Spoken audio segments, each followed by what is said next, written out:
Hello, this video is the first one on hypothesis testing, which is really, it's a field of statistics which is really important to academia and science research and things like that, and I'll explain why in a second.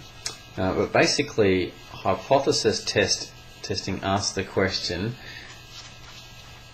has anything changed? And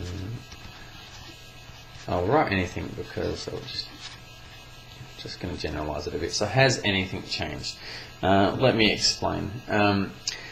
If we know that the average, the mean height of Australians is 172.3 centimetres. That's that's the average height of Australians, and that's been taken sort of every year.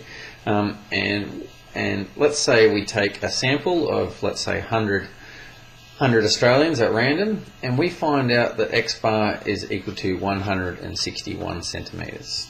Okay, so we've just taken a sample of 100 Australians.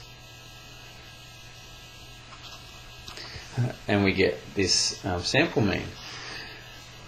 What hypothesis testing is asking, well, you got this sample mean of 161 centimetres, but you told me that mu is 172, okay? And so we're going, well, what the heck? What's going on here? And what hypothesis testing asks is, well, firstly, there's two options. Firstly, the first option is that nothing has changed. Nothing has changed. And in fact, that this was just a sample, or a sample where we just happened to get a lower value, and so we've just a sample-to-sample variation. So you take one sample, you might get something low. You take another sample, you might get something higher. So the variation between each sample explains that you just got a low number. It was that's all we've got. Okay, so that's the first option. The second option, that how we could explain this low number, is that in factual fact mu has decreased. So this low value is actually explaining, no, actually mu has dropped in the last few years. The heights of Australians has actually got less and less. I don't know why. Maybe our population is getting older, and so we've got more short people. I'm not sure. What happened is mu has decreased. Okay, and so the probability of this happening, so the probability of getting such a low sample mean is really low. Like it's really unlikely that we would get a sample mean. I'll explain a bit more about that in a minute. So that's what we're doing in hypothesis testing. We're explaining it's either this one or this one, and we're just trying to choose, using statistics, we're trying to choose which way to go. Has something changed or has nothing changed? That's what we're looking at. If nothing has changed, what we call this is the null hypothesis. So H0, we write that as H0, we call that the null hypothesis. The null hypothesis basically says that nothing has changed. In other words, that the mu is equal to mu0.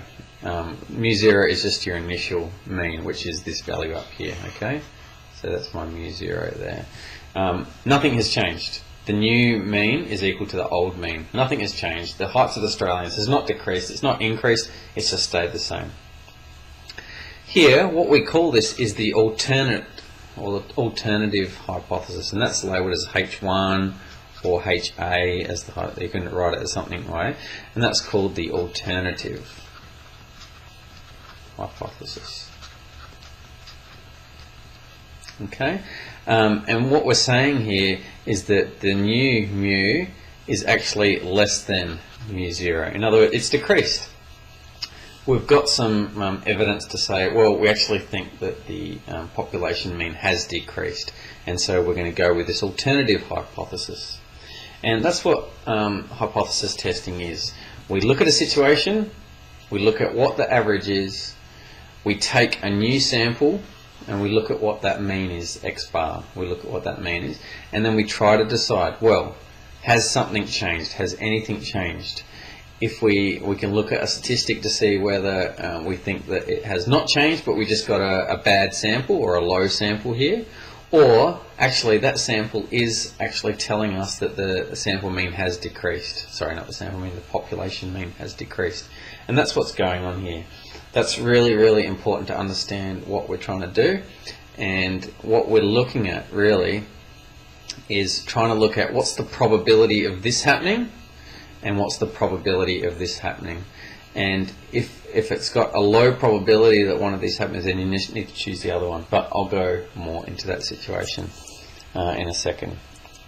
I just wanted to say something else about this here. Here I said that if nothing has changed, how do we explain this low value for the sample mean? Well, that's just because each sample, you might get a low sample and a high sample and a medium sample. It's just get variation. Okay, so that's how we explain this. But how do we say that mu has decreased? Well, that's if the probability is just too great. It's just really low. The probability is much, much too low. And so that's what we're looking at here. In the next video, that was just a video to introduce the topic.